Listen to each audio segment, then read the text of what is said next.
Hi everyone, and welcome to today's video where we're going to be doing a guide for Bengal for EU4 1.31 Leviathan. If you enjoy this video, don't hesitate to leave a like and subscribe, since only 30% of you are subscribed, and you can become a member today. So Bengal is a nation in the eastern portion of the Indian subcontinent. We are technically the fourth most powerful nation in India in 1444 after Vijayanagar, Bahmanis, and Jaunpur, but we can definitely become the most powerful and the richest nation in no time. And Bengal has the potential to be the richest nation in India and in the world in no time, thanks to its excellent national ideas, missions, and position in the world. So let's take a look at what you need to do as Bengal. Now, we do start off as Sunni, and we do have the Indian Sultanate government type. You can flip to Hindu very easily, and you can do that if you want to. You will have a very fun playthrough as Hindu as well, and it is definitely a little more military focused than Sunni, but I think due to the government reforms we have, and due to the things we can do as a Sunni nation, such as unify Islam, become the Sultan of Delhi, and actually form Delhi later, which you can't do if you're Hindu, I think the sort of right way, and that's in quotation marks, to play Bengal is as Sunni. So first we're going to go into our decisions and adopt the title of Khalifa,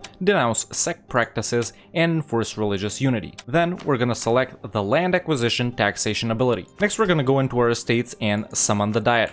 You can pick whichever agenda is best for you. Next we're going to give the Brahmins Brahmin legitimacy to rule. We're going to give the Ulama religious state, clerical advisory council. We're going to give the emirs primacy of the emirs, increased levies, and aristocratic councillors. We're going to give the Rajputs establish the Rajput regiments.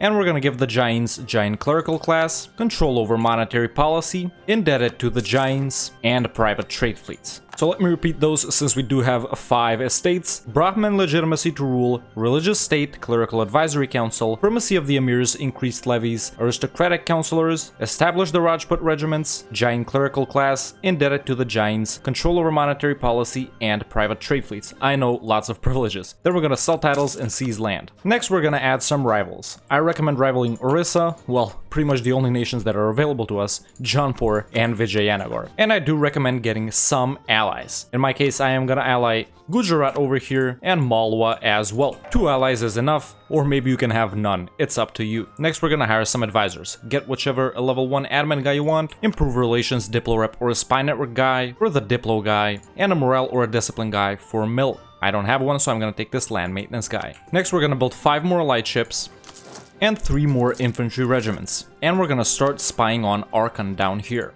And once the other diplomats are back, we're also gonna start spying on Koch up here and Orissa down here. So we're spying on these 3 nations. Now it's time to wait for our spy networks to get built. And we're also gonna hire a general. Once we've built up our spy network in each of these 3 nations, it's time to declare on the weakest one. It's most likely gonna be Koch up here. But in your case, maybe it's Arkan or Orissa. It doesn't matter, but it's most likely gonna be Koch. And we're gonna declare on them.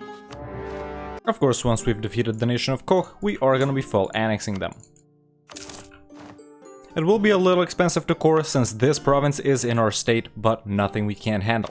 At this point, we can also fulfill the mission Conquer Koch. It does give us some permaclaims on these areas right here. At this point, you can also hire an admiral. After we've dealt with Koch, it's time to declare on either Arkan or Orissa. It's most likely going to be Arkan since they are pretty weak. In my case though, unfortunately, they've allied Ayutthaya, but actually, Ayutthaya won't even join. So either way, in your case, they probably won't be allied to Ayutthaya. Usually they ally someone like these small nations over here. Not Ava though. And we will be declaring on them.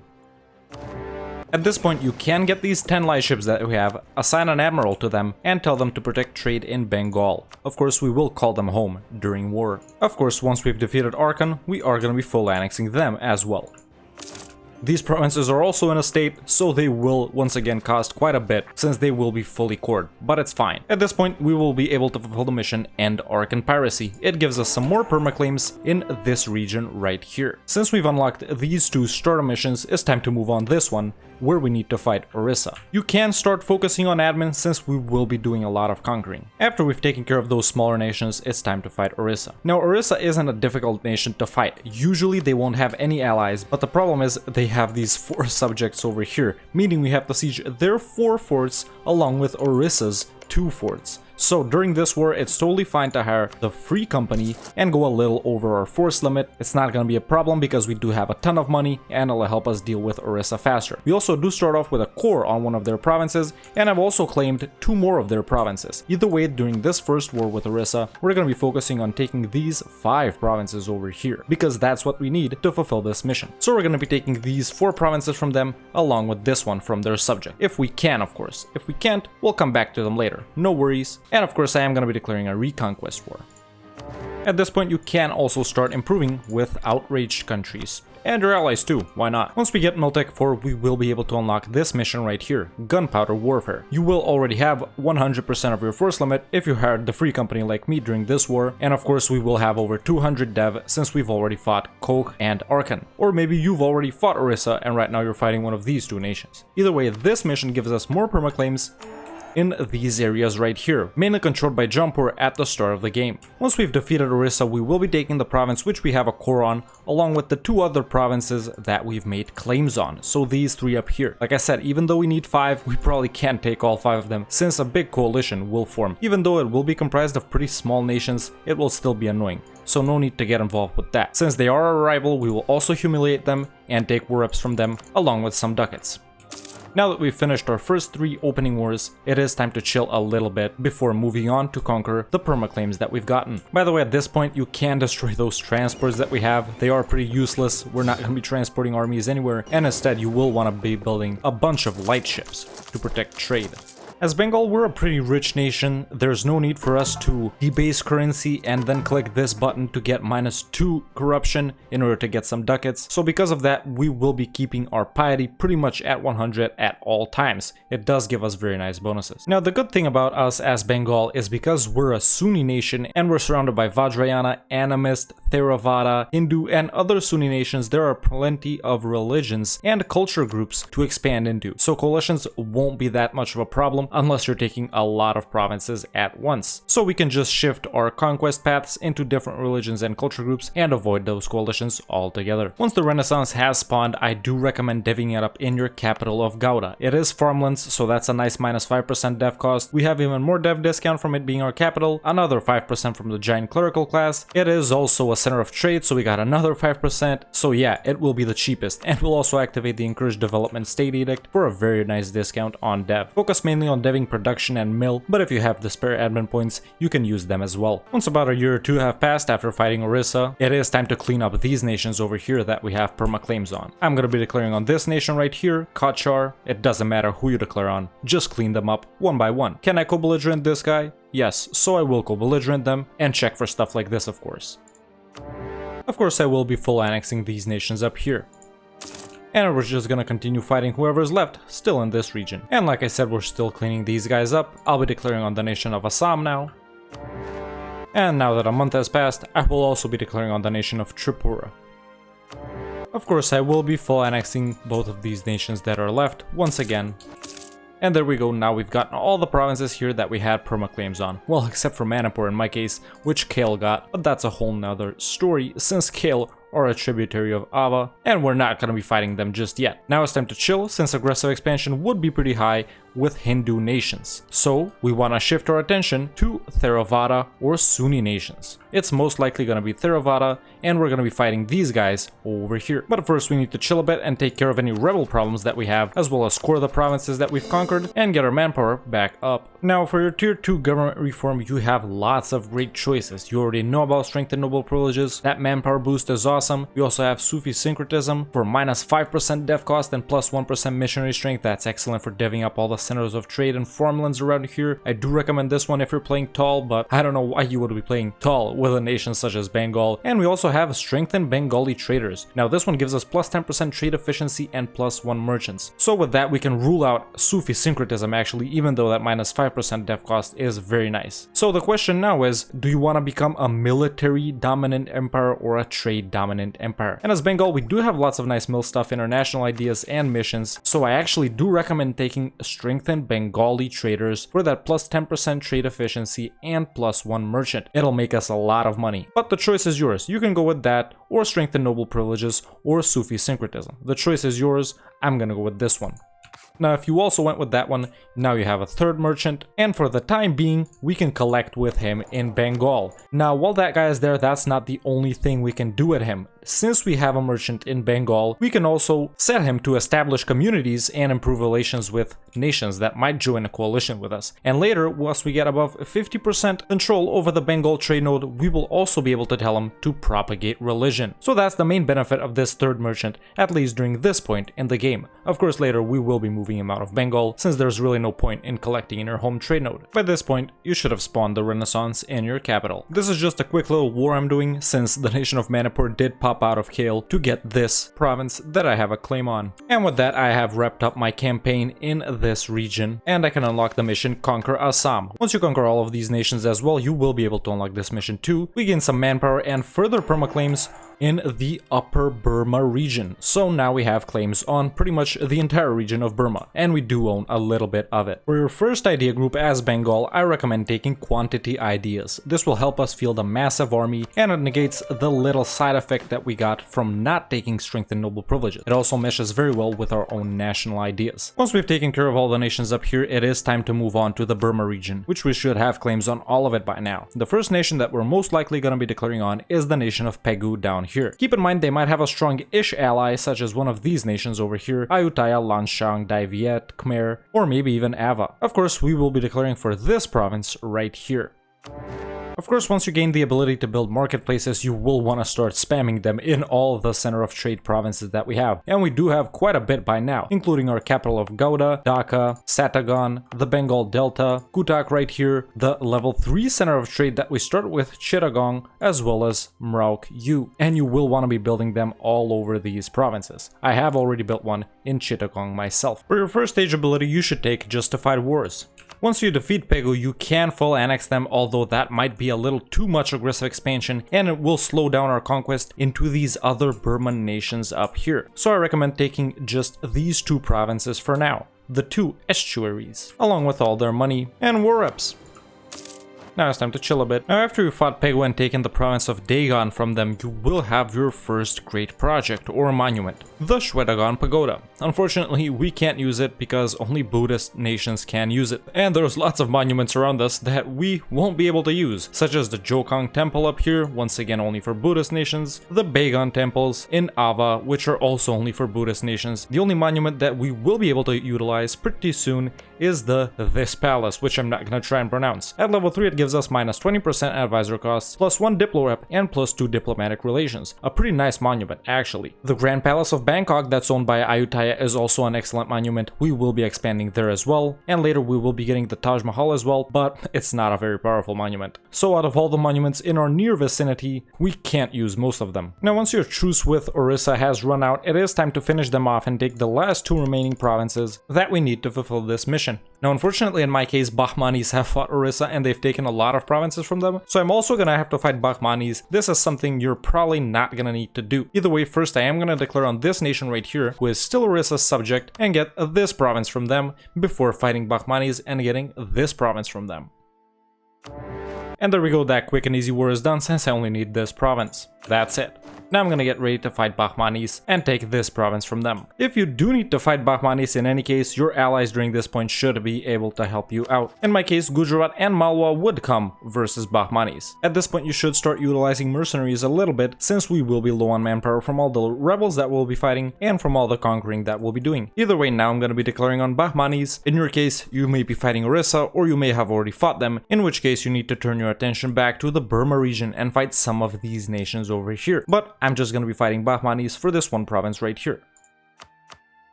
Of course, once you have all the provinces in this area, you will be able to unlock this mission.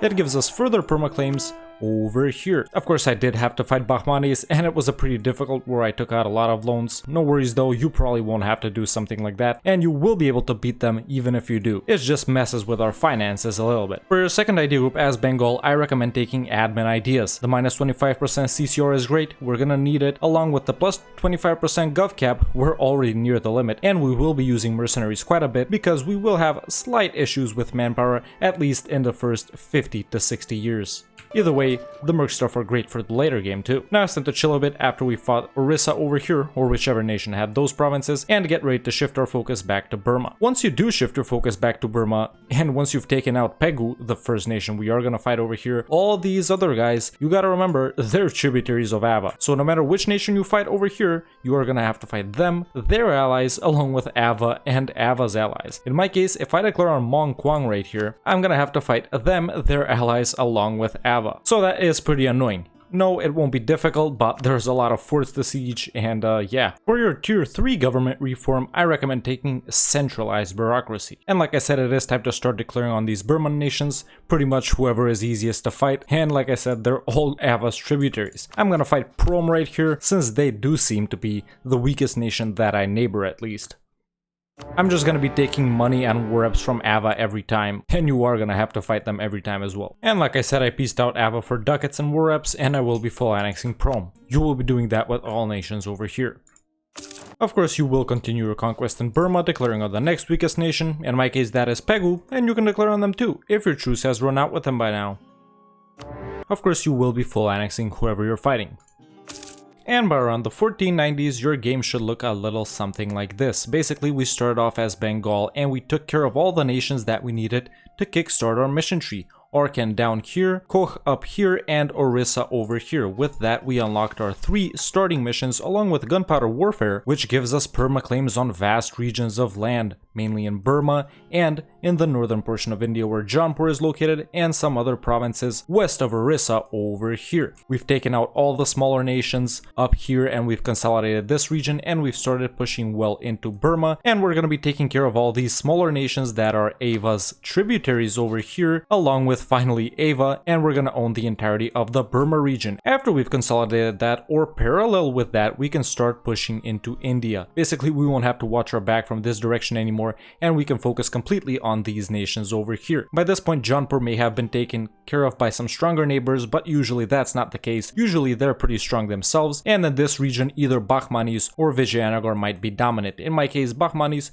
is looking pretty good. And now that we've taken care of all those smaller nations, we will start pushing into them as well and enforcing our permaclaims that we have on them. Like I said, first we're gonna focus on Burma, or you can switch it around in order to not get any coalitions and declare on different religions such as Theravada, then some Hindu nations, then some Sunni nations, and if you want to, you can even expand into the Tibetan plateau into some Vajrayana nations. Of course, it all depends on what your goals are for this campaign. By this point, we are making a ton of money. Of course, I'm not making that much because I do have quite a bit of loans since I merked up to fight Bahmanis, but in your case, you probably didn't have to fight Bahmanis, you wouldn't have needed to take loans, and you would be making a ton of money. In the meantime, I have been building buildings. Like I said, you will be building marketplaces in all the center of trade provinces, and I have built marketplaces in all of my center of trade provinces. You can notice the blue ones that are marked on the map right here. I have also constructed workshops in some high value trade good provinces, such as Gouda, where we produce paper, or the Bengal Delta, where we produce silk, and you will continue to build workshops in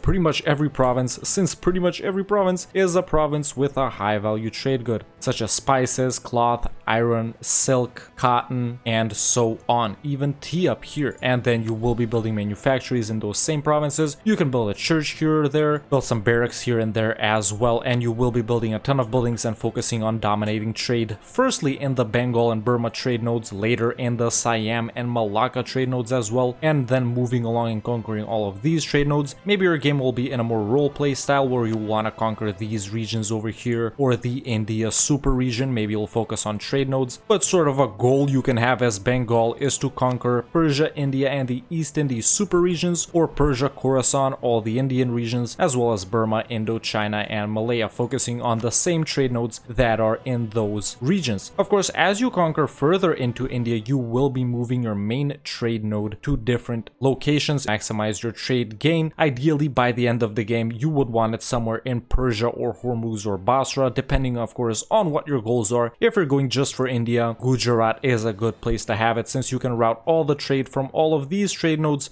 east of it into Gujarat, and you will be conquering a ton of centers of trade, building a ton of buildings, having massive armies, and so on. Of course, like I said, you will be making a lot more money than I am, since I do have quite a bit of loans from the time I merked up versus Bahmanis. For your next idea group, I recommend taking offensive ideas. This will help us out with our army and better generals, siege, discipline, force limit, stuff like that. For your 4th idea group, you can take trade ideas. This will help us make even more money. We do need quite a lot of merchants, so we can place them in all the trade nodes we are going to be conquering. For your 6th idea group, you can take something like quality perhaps to boost your navy quality as well as your army quality. We do want to have strong ships as Bengal, and then you can take economic, maybe you can take humanist, maybe influence or diplo, depending on what your goals are. For your tier 4 government reform, I recommend taking meritocratic recruitment. For your tier 5 government reform, I recommend taking general estates if you want to make even more money. If not, you can take royal decree. For your tier 6 government reform, I recommend taking l'état c'est moi, and for your tier 7 reform, I recommend taking political absolutism. Of course, as Bengal, you don't have to form any nation, well, aside from Hindustan. Of course, Hindustan for Sunni nations in India, Bharat for Hindu nations, but you can also form Delhi. That is something I do recommend doing. We gain some nice missions from Delhi as well, nice new traditions and ambitions, permaclaims on a lot of other regions, and it isn't that hard to form Delhi. We can see the requirements right here. Basically, we need to own the province of Delhi itself and one of Sirhind and Central Doab. So that's this province or this province. You will be going for Central Doab since you're striking from this side,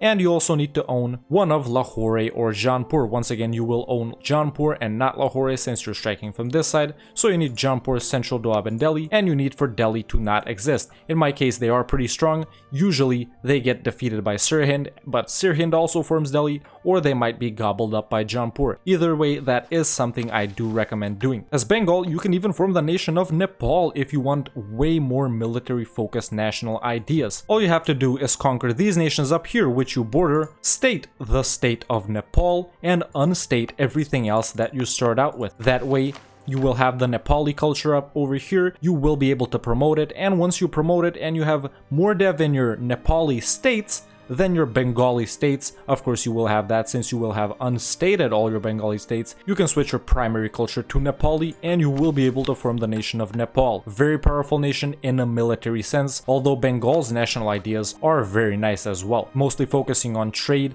and making income. We start off with plus 15% national manpower and infantry combat ability, very strong. Trade efficiency is great, minus 10% dev cost is great, minus 10% idea cost is very strong, and the goods produced finisher is extremely powerful. So I do like Bengal's national ideas a lot, but if you want to go very mill heavy, you can form Nepal. And like I said, you won't be able to form Delhi if you went Hindu at the start. And to go Hindu when you start, just send a missionary to convert Gauda, lower missionary maintenance, and you will be able to accept the Hindu zealous demands and you will become a Hindu. But like I said, I do think you should stay Sunni as Bengal. Of course, not only can you form Delhi, you can also form the nation of Hindustan, but for that you pretty much need to conquer all of India. You will be doing that anyway, of course, if it is one of your goals, and I do recommend forming the nation of Hindustan. So Bengal, Delhi, Hindustan, very nice start, extremely powerful, and you will have a ton of fun. Bengal also has one unique achievement called the Bengal Tiger, where you need to conquer the province of Samarkand as Bengal.